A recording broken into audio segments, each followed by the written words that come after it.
The confetti from my graduation ceremony was still in my hair when my father's hands tore through my future.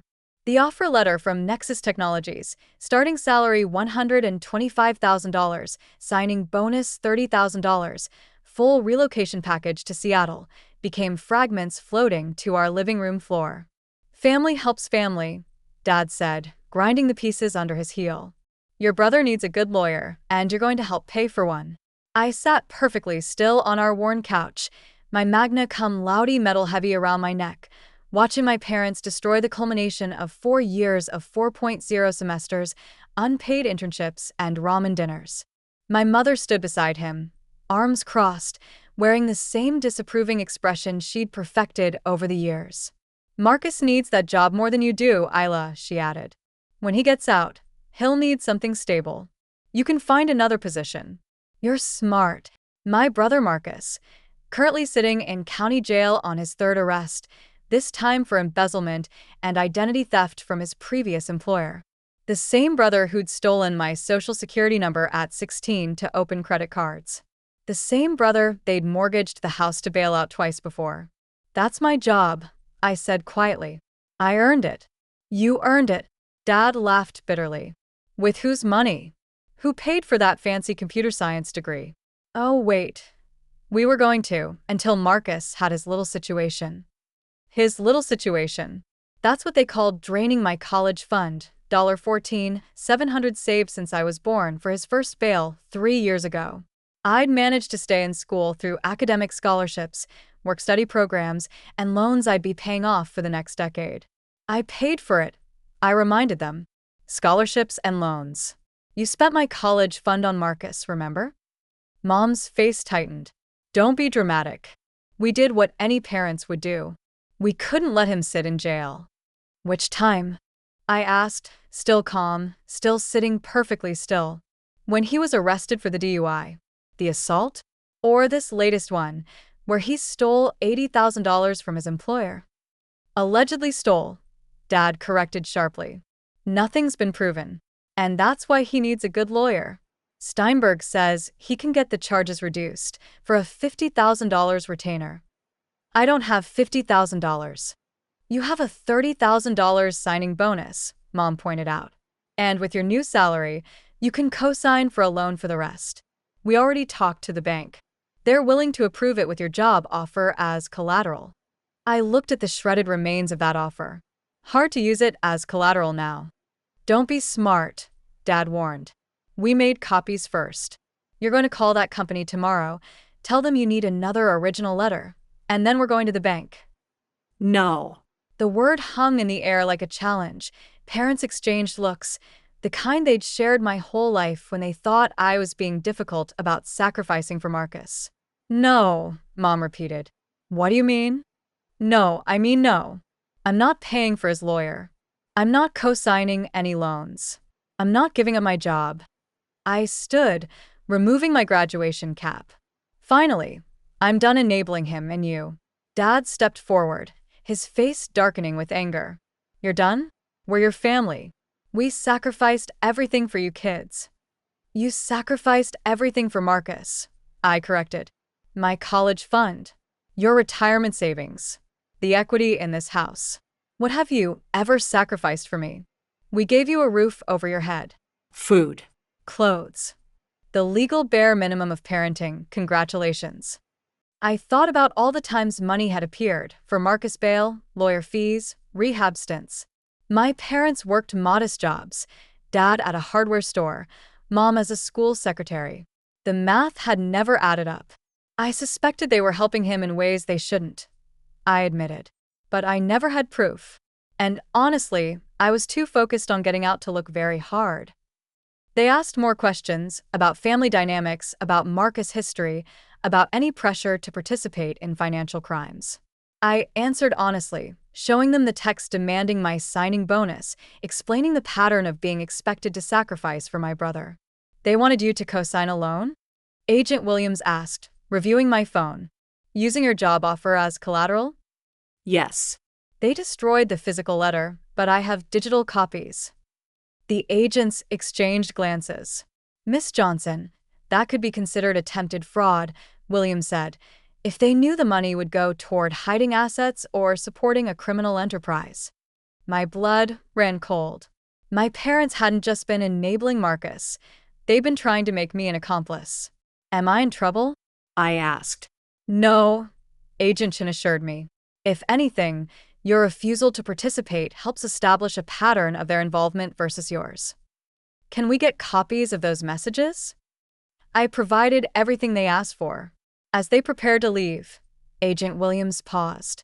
For what it's worth, you did the right thing walking away. It doesn't feel like it, I admitted. It feels like I abandoned them. No, Agent Chin said firmly. They abandoned you the moment they decided your brother's crimes were worth more than your future. 2 days later, I watched the sunrise from I-90, somewhere in Montana. My Civic was loaded with my entire life. My phone sat silent in the cup holder. I'd had to change my number after reporters started calling. The Johnson family scandal had made regional news. Local parents arrested in connection with son's embezzlement scheme. I'd read one article before swearing off the coverage.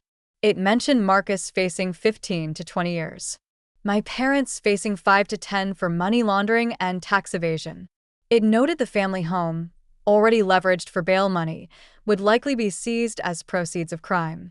Everything they'd built, everything they'd sacrificed. Gone. Not because of me, but because of the choices they'd made, year after year, bail after bail, excuse after excuse. My new phone, the one only Kesha and Nexus HR had the number for, buzzed with a text from my future manager. Hey Isla, just checking you're still on track for Monday orientation. The team's excited to meet you. I voice texted back. On schedule, currently in Montana. Should reach Seattle by tomorrow afternoon. Fantastic. Your corporate housing is ready. Key code is 4827. Welcome to the Nexus family. Family. There was that word again. I thought about what it meant as I drove through Big Sky Country. Family was supposed to be the people who supported your dreams, not demanded you abandon them. Who celebrated your achievements, not tore them up. Who helped you become your best self, not dragged you into their worst choices. By that definition, I'd been an orphan long before I walked out that door. My phone rang, the new one. Kesha. Hey girl, how's the road trip? Long, I admitted. But good. Really good. You see the news? Yeah. You okay? I considered the question. My parents were facing prison. My brother would spend his 30s and 40s behind bars. The house I grew up in would be sold to pay restitution. By any measure, my family was destroyed. You know what? I said, watching the mountains rise in the distance. I really am okay. For the first time in my life, I'm actually okay. Good. Because I'm planning to visit once you're settled. I want the full Seattle coffee shop tour. Deal. I laughed. Though on my tech salary, I can probably afford better than coffee shops now. Look at you, Miss Moneybags. Don't forget us little people. Never, I promised. The people who actually acted like family, I'll never forget you. We chatted for another hour as I drove, making plans for her visit, discussing my new role at Nexus, gossiping about classmates. Normal friend things. Family things, really. When we hung up, I felt lighter. The miles between me and my old life stretched out, each one a small freedom. I'd lost the family I was born into, but maybe that just meant I was free to build the family I chose. 6 months later, I stood in my Seattle apartment. My own apartment, not corporate housing. I was video chatting with Kesha. So, how's the job? She asked. Incredible, I said, meaning it. My team is amazing. My manager actually mentors me, and the work, Kesh, I'm building things that millions of people use. And the family situation? What family? I said, only half joking. I heard through the legal grapevine that they all took plea deals. Marcus got 12 years. Parents got 3 each. Minimum security for them, at least. Have they tried to contact you? They can't. Restraining order. After they gave interviews claiming I was somehow involved and escaped justice. My company's legal team shut that down fast. Good, Kesha said firmly. You deserve peace. I looked around my apartment. My space. Bought with my money. decorated with my choices. No shrine to Marcus' potential. No guilt trip photos. Just my life, clean and simple and mine. You know what the funny thing is? I said. They were right about one thing. Family does help family. They just never realized I wasn't their family. I was just someone who happened to share their DNA. Their loss, Kesha said. Seriously, Isla. Their complete loss. After we hung up, I sat on my balcony, watching the Seattle sunset paint the sky purple and gold. My laptop sat beside me, full of code I was reviewing for Monday's sprint. My bank account held actual savings, not much yet, but growing. My credit score climbed monthly as I paid down student loans. None of it had been given to me. None of it could be taken away by someone else's bad choices. My phone buzzed with a text from my team lead. Hey, we're doing happy hour tomorrow after work. You in? Absolutely, I typed back. These people, who barely knew me 6 months ago, had shown me more genuine support than my biological family ever had. They celebrated my wins, helped me through challenges, and never once asked me to sacrifice my future for their mistakes. If that wasn't family, I didn't know what was. But I was learning, day by day. Choice by choice. I was learning, and for the first time in my life, I was home.